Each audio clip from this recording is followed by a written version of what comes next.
Hello students, now let's discuss about Vulvo Vaginal Candidiasis. What is the causative organism which is responsible for Vulvo Vaginal Candidiasis? Organism. First important MCQ. Guys, remember this Vulvo Vaginal Candidiasis is a fungal infection. Now the organism causing Vulvo Vaginal Candidiasis is Candida albicans. Okay, there are certain other Candida species which can also cause vulvovaginal candidiasis. What are they? Candida glabrata and Candida tropicalis. Oh guys, but the most important organism is Candida albicans. The other two are non-albicans species.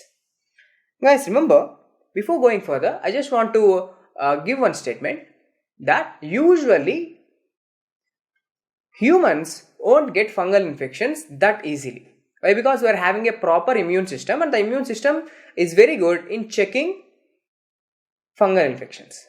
But if a fungus is infecting the body, it means the immune system is not properly functioning, or there is a immunocompromised state in the person, so that the fungus is taking advantage.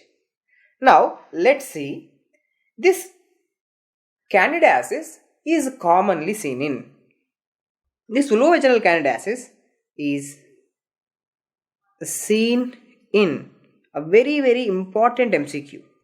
This candidiasis usually seen in pregnancy. Okay, now in pregnancy, if a female is having a vaginitis, that's most commonly due to this fungus. Okay, now, or they can ask you something like this: most common vaginitis seen in pregnancy is candidiasis. Now let me write it for you here. Most common vaginitis seen in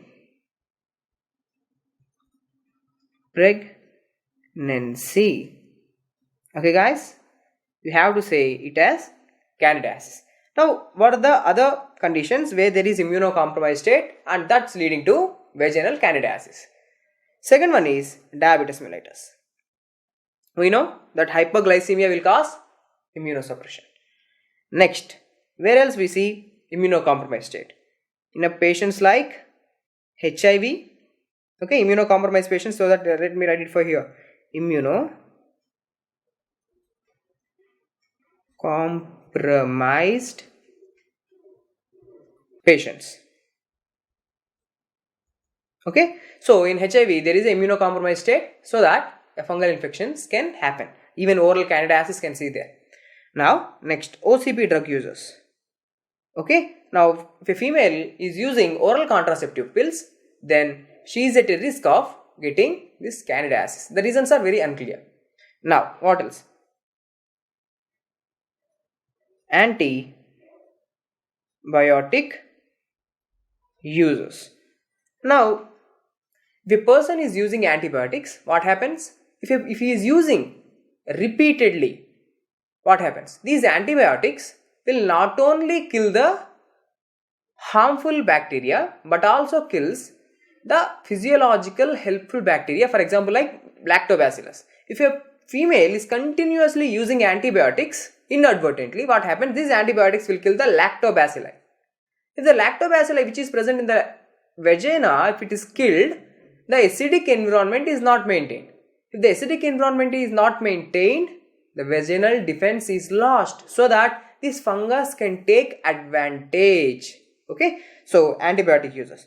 So you should never miss, if someone asks you, antibiotic users will get a vaginitis, what might be the cause? Due to Candida. Okay, please don't forget. So this is a very important area, you should never forget. Now next, continue. Guys, this candidiasis, vulvovaginal candidiasis, is it a sexually transmitted disease? No. A very important point, it's not a STD. It's not a sexually transmitted disease, but it occurs in which pH? Usually, remember, vaginitis, for example, like bacterial vaginosis and trichomonas vaginal, trichomonas vaginitis or postmenopausal vaginitis, usually they will occur in more alkaline pH. But this candidiasis, usually it will occur even in acidic pH. Okay, so it's not a sexually transmitted disease and it occurs in acidic pH. Okay, a very super important point. The vaginitis which occurs even at acidic pH is candidiasis. Okay, don't forget. Now let's continue. What are the symptoms?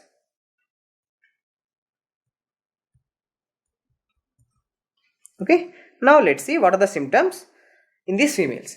Guys, in bacterial vaginosis, what are the symptoms? Usually there is no itching in bacterial vaginosis and there is no inflammation, but there is a thin, white, homogeneous, foul-smelling discharge in bacterial vaginosis. Here also, as this is vaginitis again, here also there is discharge and itching. Okay, so symptoms is vaginal discharge. Okay, now this discharge is having certain characteristics. What are the characteristics? Now here the discharge is white, but its consistency is something like a curdy. Okay, so white, curdy, okay, discharge. White curdy discharge is seen, or sometimes we can call it as cottage cheese. Okay, cottage cheese-like, cottage cheese-like discharge. So the discharge in bacterial candidiasis is white curdy discharge or cottage cheese-like discharge. A super important keyword for the diagnosis. In the MCQ, if you find a female presented to the clinic with itching and vaginal discharge, and the vaginal discharge is something a white curdy in consistency, then you have to think about candidiasis. Okay, so along with this, what else will be there? Okay, so vaginal discharge is one symptom. The other symptom is intense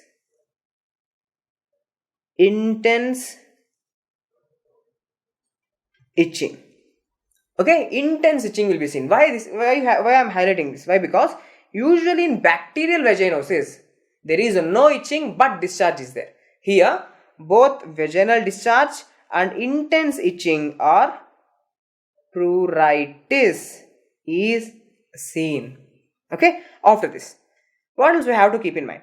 Then let's see about the microscopy. If you do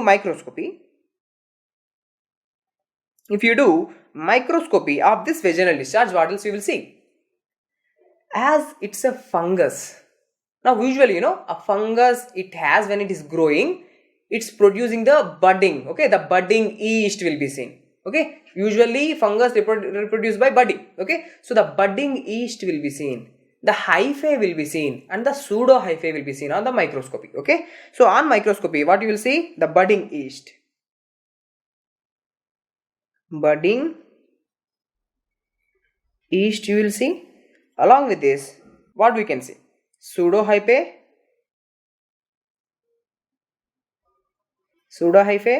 and hyphae. Usually these are usual structures which are seen in the fungus. Okay, pseudo hyphae, these are the normal morphological structures seen in fungus. So on microscopy you will see these structures. Okay, now the gold standard investigation.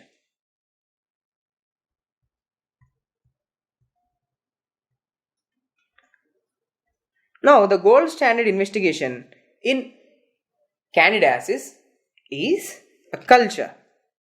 Okay,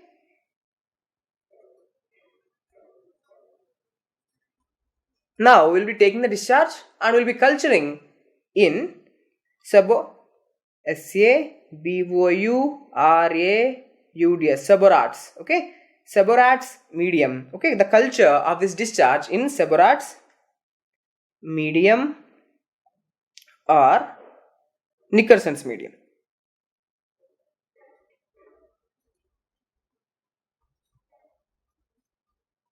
Okay, so the gold standard is the culture of the discharge in the subrats or Nickerson's medium. Now let's see the treatment part. So how we are going to treat this Vulvo Vaginal Candidiasis? Now we'll be using antifungal drugs like fluconazole or miconazole. Fluconazole or miconazole, either you can use either of these by topical application. Okay, topical application. So topical application of these antifungal drugs, or you can use them orally. Okay, if you want to use them orally, you have to give a 150 milligram single dose. Okay, single dose 150 milligram is enough. Okay, either fluconazole or miconazole. So the topic is completed. Next, we will continue with the Trichomonas vaginitis. Thank you.